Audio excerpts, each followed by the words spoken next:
día más, con la gracia del Señor, proseguimos el comentario del Catecismo de nuestra Madre, la Iglesia. Sí, buenos días, ¿con quién hablamos? Hola, buenos días. Mira, soy Mari Carmen de Cáceres. Adelante, Mari Carmen. Y quería darle las gracias por sus intervenciones y sus explicaciones, porque la verdad que nos ayudan mucho. Y bueno, hoy ha dado unas citas y unas dos no las he cogido, porque sí que me gusta anotarlas, porque el tema sobre el demonio y demás, pues sí que, bueno, pues por circunstancias le digo un poco, en fin, con cierta cercanía, ¿no? De que, bueno, que hay que estar muy protegidos y bueno, y me ha gustado mucho lo que, bueno, más que nada, más que una duda era pues eso, ha hecho una cita de Lucas 11:21, pero las otras dos no las he podido coger. De acuerdo. Mire, las citas son las otras dos, Juan 16:11, Juan 16:11 y primera carta de Juan, capítulo 3, versículo 8.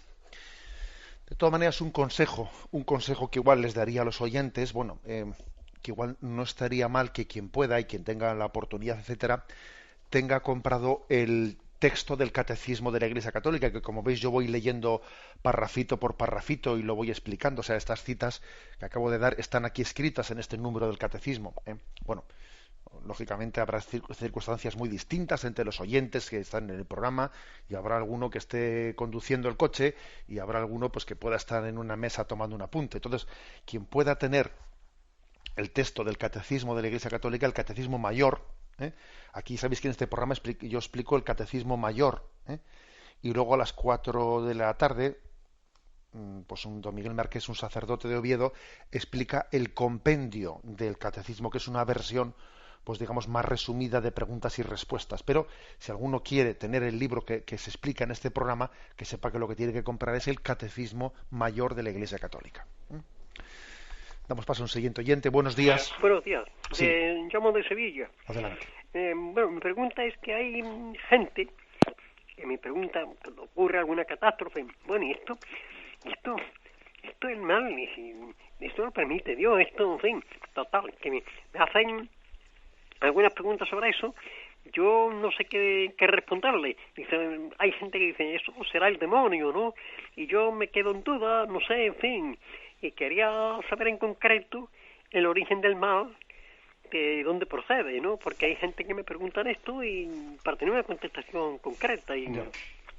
Bueno, pues usted lo que pasa es que se adelanta con su pregunta a todo lo que queremos explicar en este apartado. Yo creo que una primera forma de entrar a responder eso es la de decir, yo no soy sabedor de todo el misterio del mal, ¿no? Pero sí que puedo afirmar que no dudo de la bondad de Dios, que ya es decir algo, Luego entramos a decir que el mal tiene su origen en el pecado, etcétera, y ya hablaremos de ese tema, de una manera detallada. Pero ya por de pronto el decir, yo no pongo en ningún momento en duda la bondad de Dios, porque nos lo ha demostrado, pues no solo en la creación del mundo, sino en haber entregado su Hijo. Yo no puedo dudar del amor de Dios. Recuerdo una frase de Juan Pablo II en uno de aquellos libros, entrevistas que escribió, ¿no? Y decía una frase: si Cristo no hubiese muerto en la cruz, si ese momento de la redención no hubiese tenido lugar, pues quizás el hombre podría dudar del amor de Dios, pero desde luego, habiendo acontecido tal cosa, no podemos dudar del amor de Dios, de aquel que entregó su Hijo a la muerte en cruz por nosotros. Bueno, pues como le he dicho, ya iremos dando más contestaciones a esa pregunta, porque obviamente de eso se trata precisamente, pero no es poco que partamos de esta afirmación. Damos paso a un siguiente oyente. Buenos días. Gloria al Señor. Muy bien. Adelante, le escuchamos. Me ha gustado mucho lo que acaba de decir. Nosotros no somos Dios para saberlo todo. Hay cosas que no podemos saber. Y también quería decirle que de alguna forma, no voy a decir cómo, yo sufro mucho por el pecado del mundo y de alguna forma el Señor me ha dicho que no me podía dar totalmente lo que significaba el pecado porque moriría. La misericordia de Dios no me lo ha querido enseñar del todo. Pero lo que sí digo desde aquí, que nos convirtamos urgentemente. Que Dios le bendiga.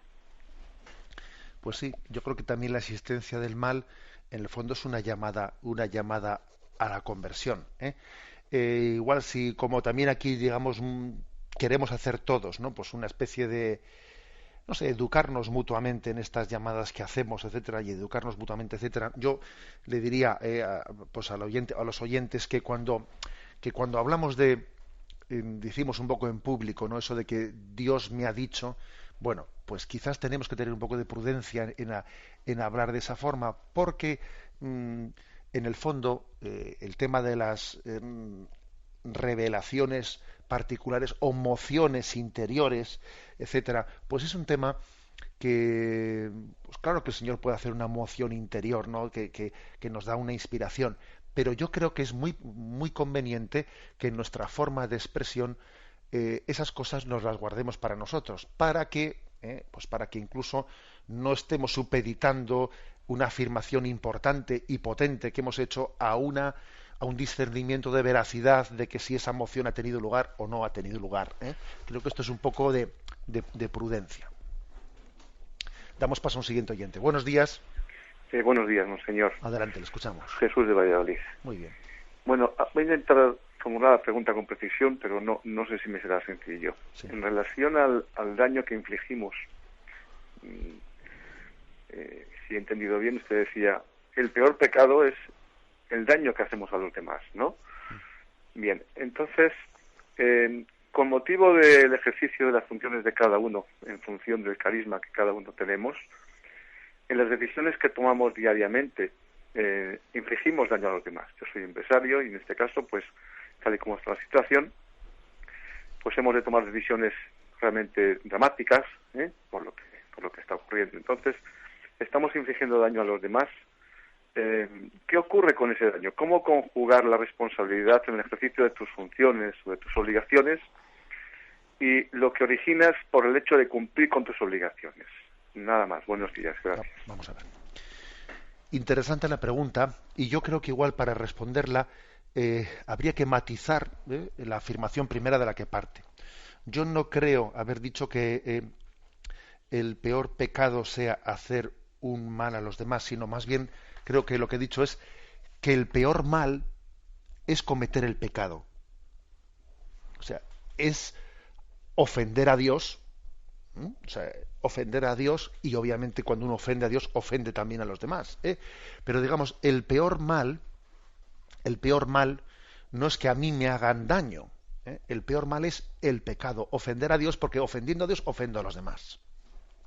Entonces, por ejemplo, un empresario al despedir a un obrero está pecando, depende, o sea, es decir, puede ser que le esté despidiendo pues porque es totalmente necesario ese despido para salvar la empresa y porque de lo contrario tal, o sea, entonces aunque está originando un sufrimiento no está haciendo un pecado.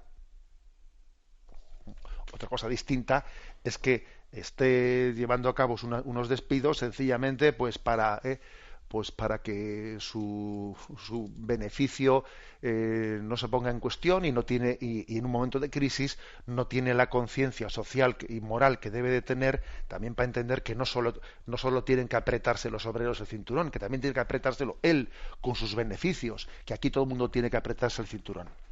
Por lo tanto, yo le matizo un poco el concepto de partida.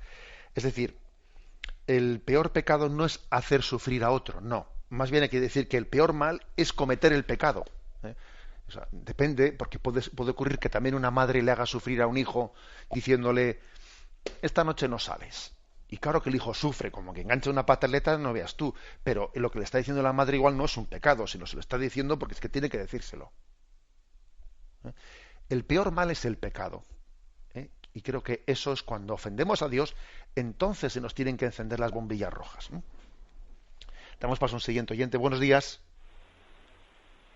Buenos días. Monseñor, buenos días. Sí, adelante, le escuchamos. Mire, con bastante frecuencia, más de la que desearía, tengo mis dudas de fe. Y últimamente estoy oyendo con bastante frecuencia, se lo he oído también a usted, que la fe se puede razonar. Hoy, esta mañana, ha estado usted explicando las dudas que tuvo San Agustín y que al final, después de mucho tiempo, pues de devanarse los sesos, llegó a la conclusión que la única forma de llegar a Dios era por la conversión. Entonces, lo que he oído hoy creo que no se corresponde muy bien con el hecho de que la fe se pueda razonar. Esto es lo que me gustaría, si me puede usted explicar un poco. Muchas gracias, monseñor. Gracias a usted. No son incompatibles las dos cosas. O sea, las dos cosas son ciertas.